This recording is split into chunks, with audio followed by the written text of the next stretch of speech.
Good evening, everybody. I'm Coach Coons, along with Coach Chad Porter and Coach Zach Cart from Head and Account Recruiting. Pleasure to see you in this nice balmy.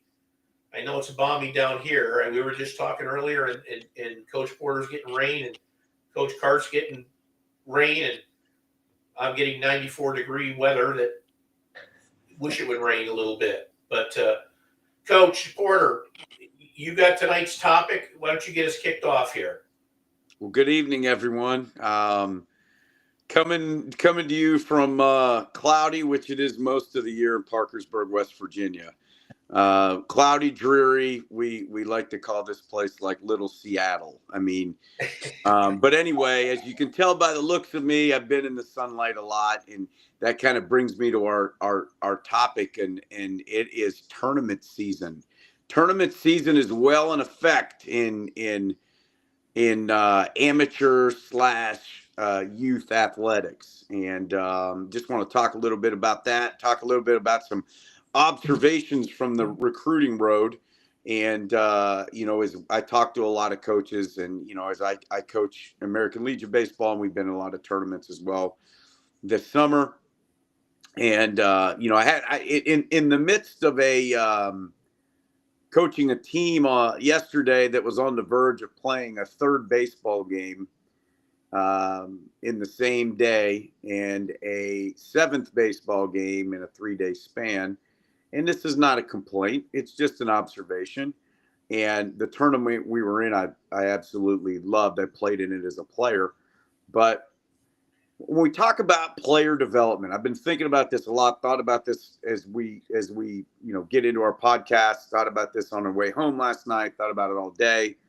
As we had some players in the weight room this morning and doing some different things, I thought about how we mesh player development in the summertime with games. Now, we go from a model in the spring that most states are pretty good at in high school baseball with spreading out a schedule. So we get these kids and they work, if they're, let's just say if they just play baseball, they play, let's just start with the beginning of the school year. A lot of them, their high school teams start weightlifting, they start individual skill instruction, they're playing fall ball a few days a week, if not less.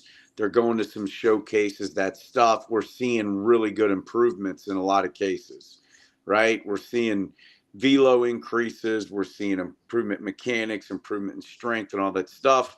Then we get in the wintertime, and guys are not in a competitive season, much like professional baseball, although I heard a great statement on TikTok today, of all places, TikTok, talking about how youth and high school kids are not strong enough to carry the same weight game wise competitively as a professional baseball player. And they broke down the different levels. Major League Baseball is 162 games. Mind you, I think it's probably about 20 to 25 spring training games now, if that's pretty accurate. So that's actually more like 190 games without the playoffs, right? And then you have guys play winter ball as well. I mean, that could be a lot. He said AAA is 140 games. We get down into the 120s and into the 100 range as we get into the lower levels of minor league baseball. And the person that was talking about this was in agreement that college is about, if you're an everyday guy with inter squads and everything, playoffs could be 70 games, especially at the Division I level, at the highest level. And then high school, give or take 40. Okay, ish, right? Now, I think where a lot of people get messed up is a lot of people are under the impression that in like Florida, they play all these games in the high school season. I hope people realize in like Florida and Texas, they play on like Tuesdays and Fridays. However, it's very consistent from the beginning of February on And then once you get into the playoffs, you accumulate and teams can get into that 40 range. So back to my original point. These kids go from high school. You're playing, let's just say, Ohio and West Virginia. If your schedule worked out how it would, in Ohio, our team is allowed 27 regular season games, 4 scrimmages. That does not include the postseason, which everybody goes.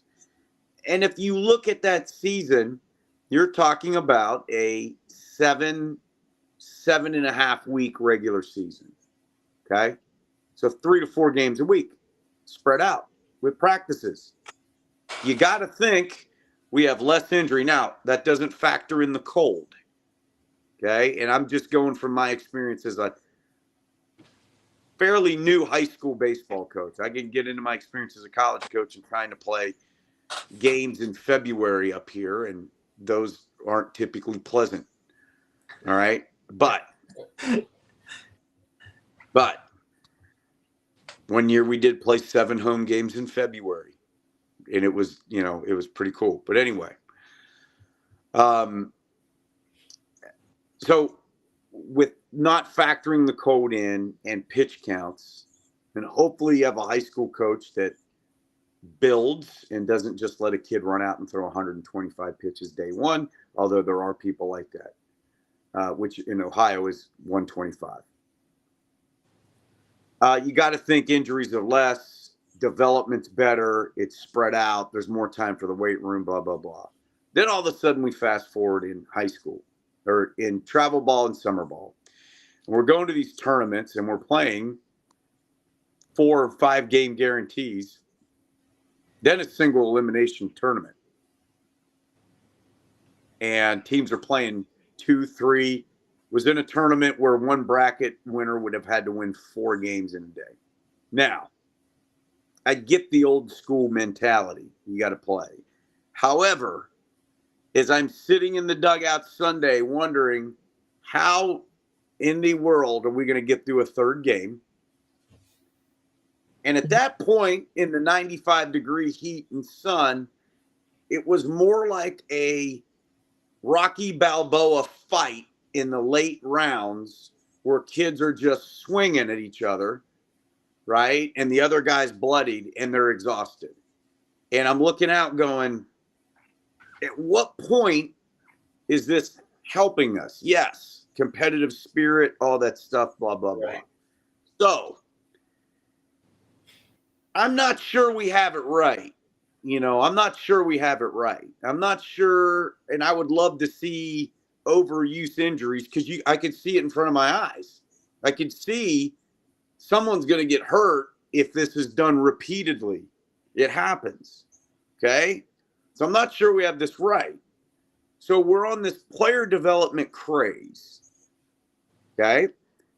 And all these kids are going to these recruiting events and not getting recruited because of the transfer portal, right? Unless you're like an elite kid, or right? Well, I mean, we've talked about this a lot. So, right.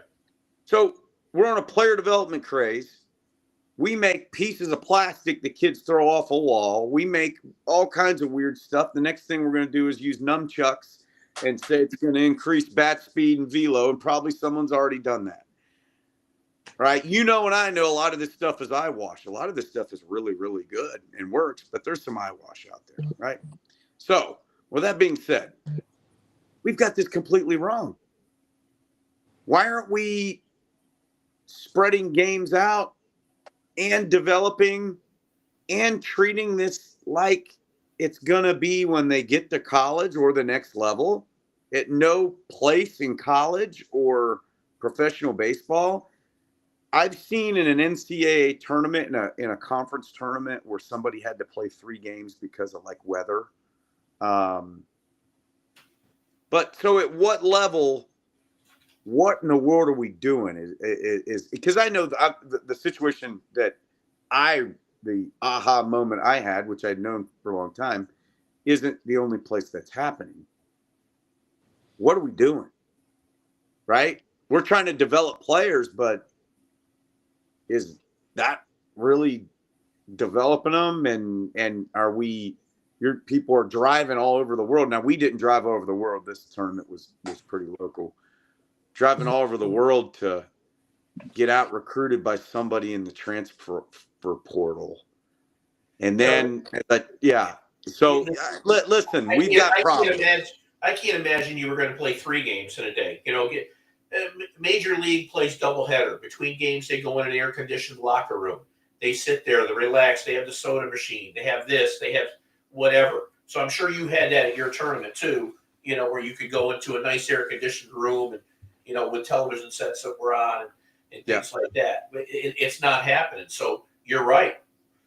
Where is that help other than you were promised to play 5 games, you paid this fee, and that's the guarantee you have. And if you don't get your 5 games in, then somebody's going to complain that you paid this much money to do this and this. Yeah. What's the process of it?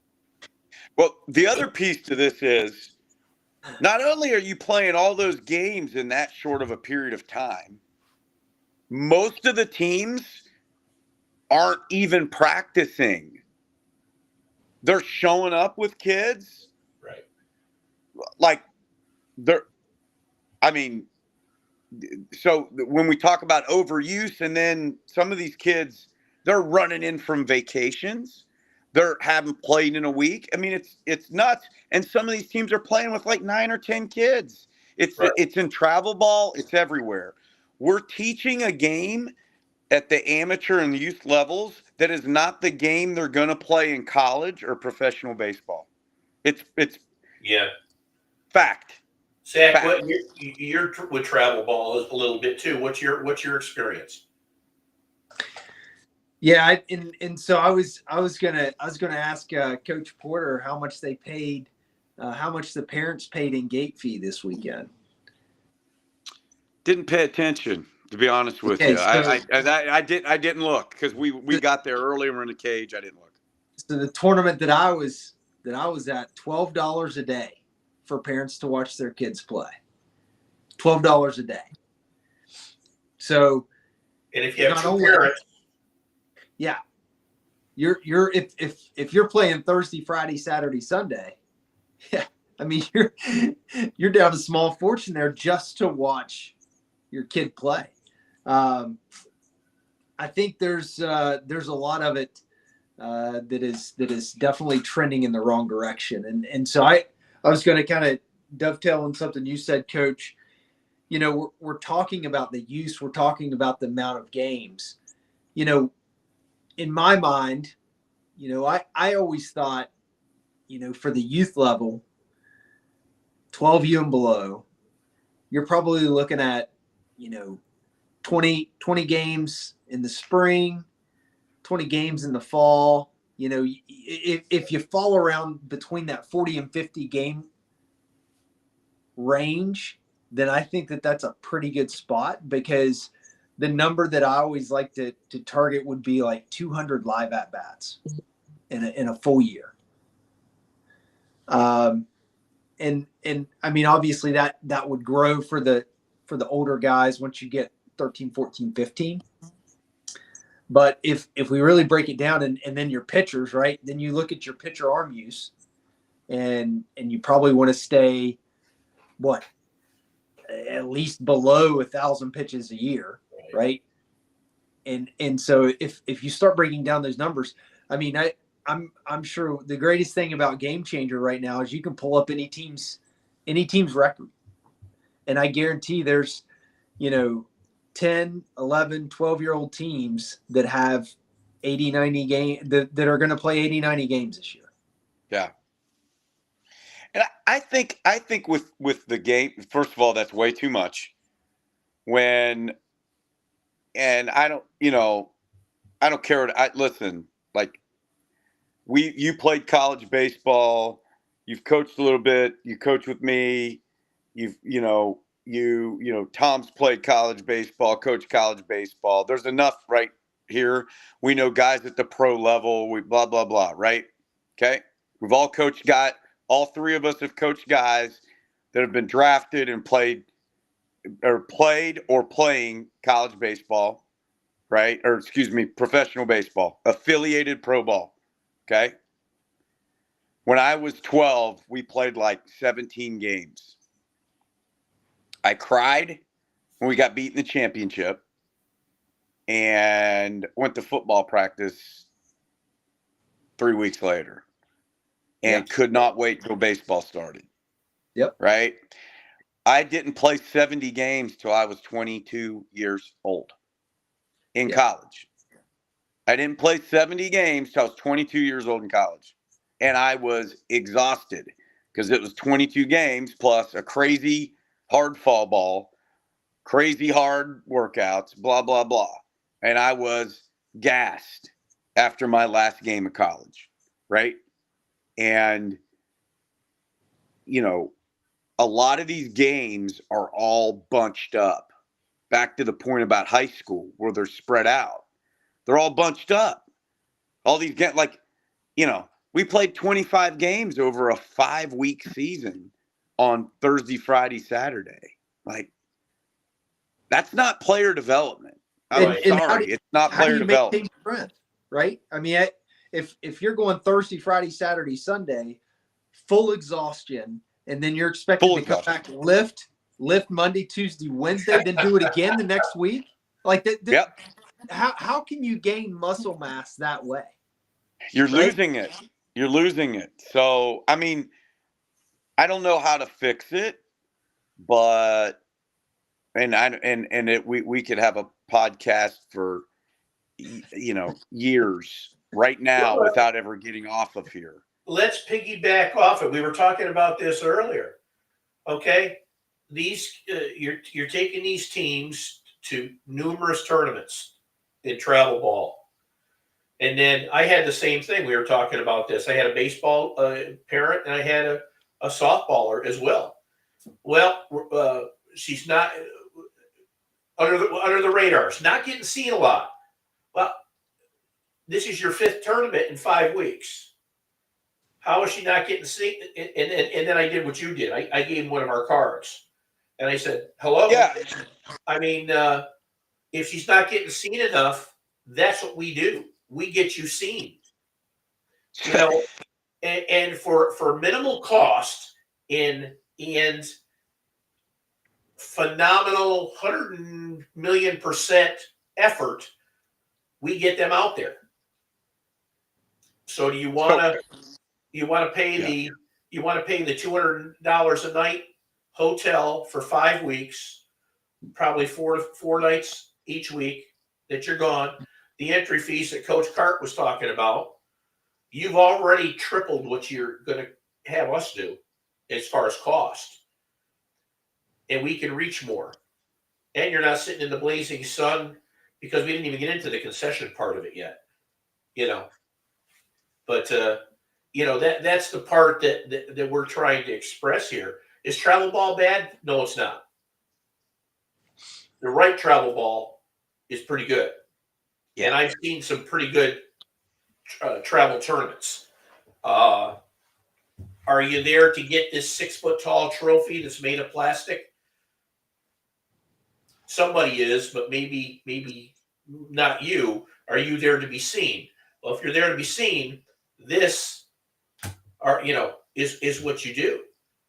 In addition to, maybe you go to 3 tournaments because you got lacrosse, or you got field hockey, or you got this coming up in the fall because you're a 2 or 3 sport athlete, which is a great thing for colleges because they're looking for those well-rounded kids. So that's where we come in, you know, with the effort. The 3 of us right here, we're all available. Yeah. You know? Yeah. So we're in a tournament. And there's a kid on the mound from the left side throwing mids. And a younger kid, and the coach is like, yeah, he's kind of under the radar. And I'm like, there's no way. So what you do is we flash the badge right here. Let us help you. Let us help you. Help me help you. Right? Jerry Maguire. Most of you kids have no idea who Jerry Maguire is. Yes. Help me help you.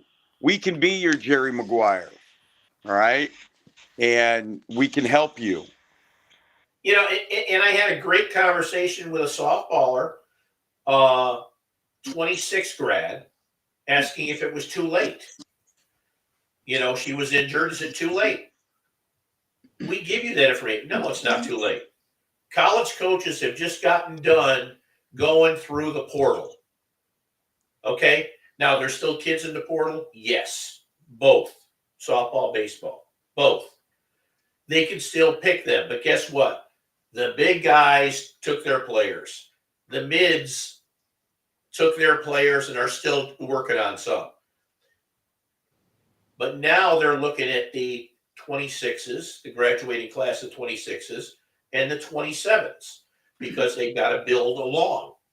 We show you how to get noticed in those classes so that you aren't overlooked because you're doing this, or trying to win a trophy. You know, what's your goal? If your goal is to go out there and just play and have fun and win a trophy and do this, nobody's knocking travel ball, believe me. Are you lifting weights in the process? Are you doing this in the process? Are you working on your mental game, your mental toughness? Because there is nothing mentally tougher than playing college baseball or softball when you're practicing 2 to 3 hours on the field a day. Then you're in the weight room. Then you're in doing this. And that's not even taking in your academics. So, I mean, it's grueling. It's grueling. But if you're prepped for it, or you talk to the right people who can prep you for it, like us, it'll be fun. And that's what your college career should be. Zach, go ahead. Coach, I was into a really, really good piece the other day, and they kept talking about surrendering the outcome. If you surrender the outcome, then that allows you to fall in love with the process. And basically, I think a lot of these rising, sophomores, juniors, seniors, these guys and gals need to really learn how to surrender that outcome. They don't know what it's going to look like in 2-3 years, the next recruiting trip. But if they fall in love with what you just said, getting your swings every day, obsessive over the weight room, really grinding out the at-bats every day, grinding out, hey, maybe I need to pick up that summer course or, get that extra college credit knocked out now. That way it makes it more advantageous for me in the long run. And that makes me more presentable to a different school that might be highly competitive, but I've got those extra college credits already built in. Those are the things that you fall in love with. You fall in love with that process piece. And I think that's really important. That's what, unfortunately, a little bit of the tournament scene, we're kind of losing sight of that because, hey, we're chasing that Sunday. We're chasing the Sunday instead of being in love with, hey, Thursday, Friday, those grinder games where it's 95 degrees. Let's love those. Let's love those games, and that's what's going to make us highly successful.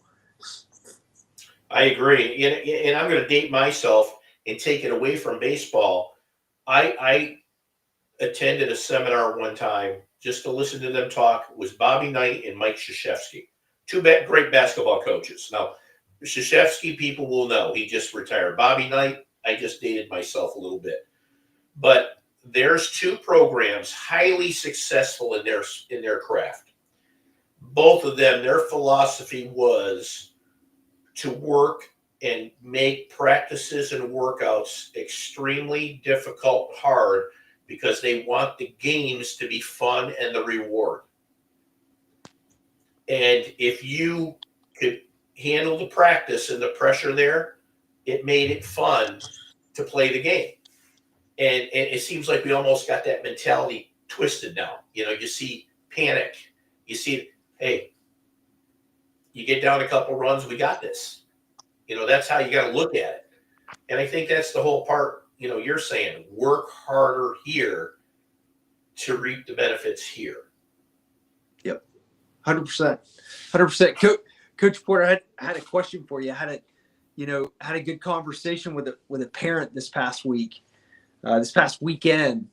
and they've got a rising senior. I think like what Coach Coots was talking about, and just not getting any bites, not getting any bites, and so I know I may have talked about you in the process a little bit. What does that look like after they contact you, after you engage with them and do that initial consult? So what's important about that is we're developing a relationship. So after that initial consultation that's free, we talk about abilities and stuff like that. We ask specific questions to see if both parties feel that this partnership will work. We don't just accept everybody, right?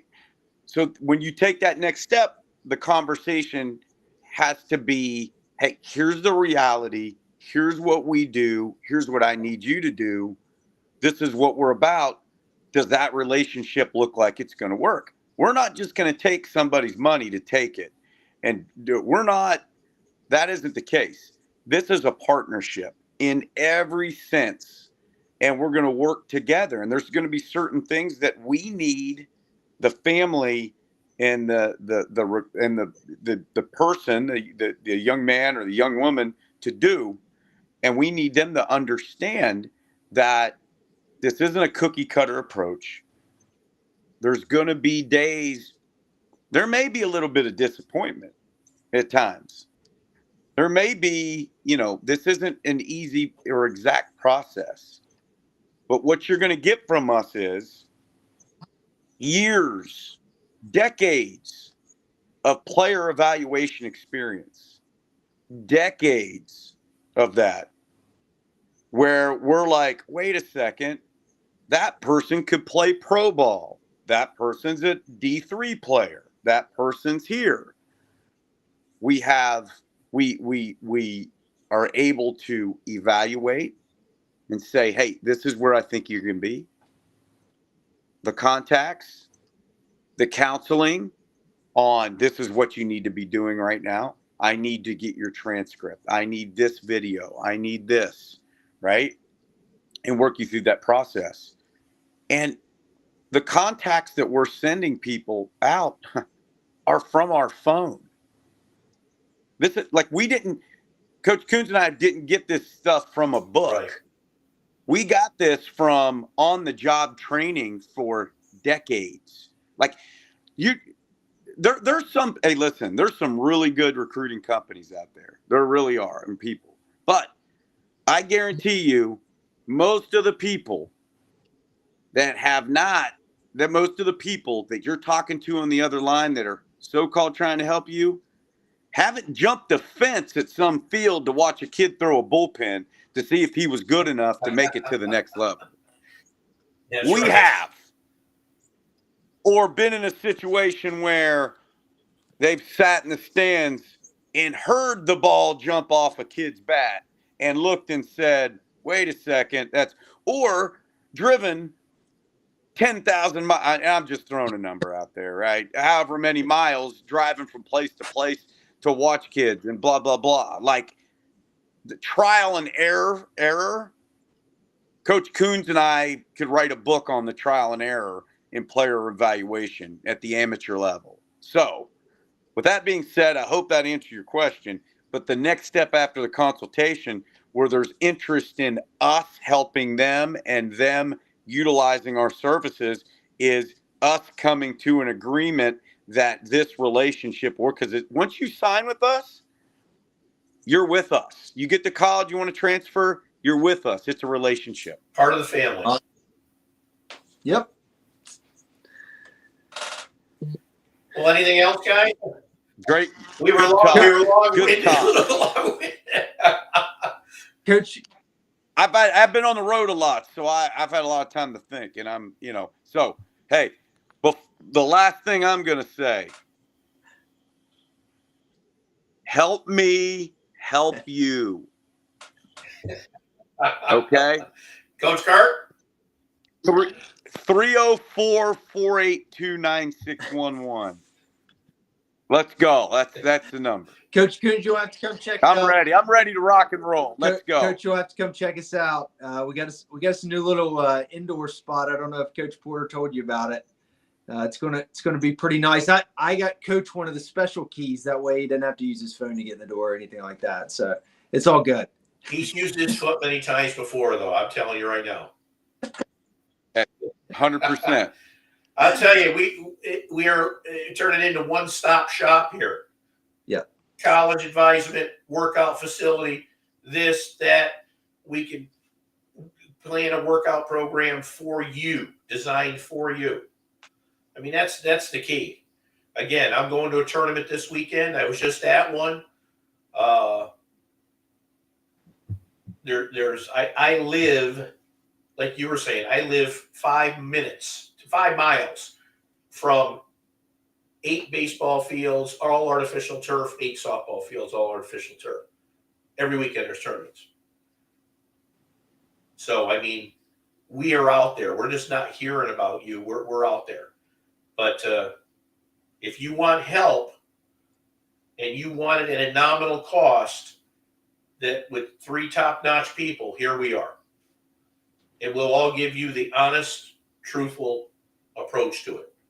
AheadInAccountRecruiting.com. Check us out. DM us on X or Twitter, whatever it's called now. And we'll be here again next week for another podcast. Feel free to contact us with any of your questions. We'll see you next week. Have a great week. Thanks, guys.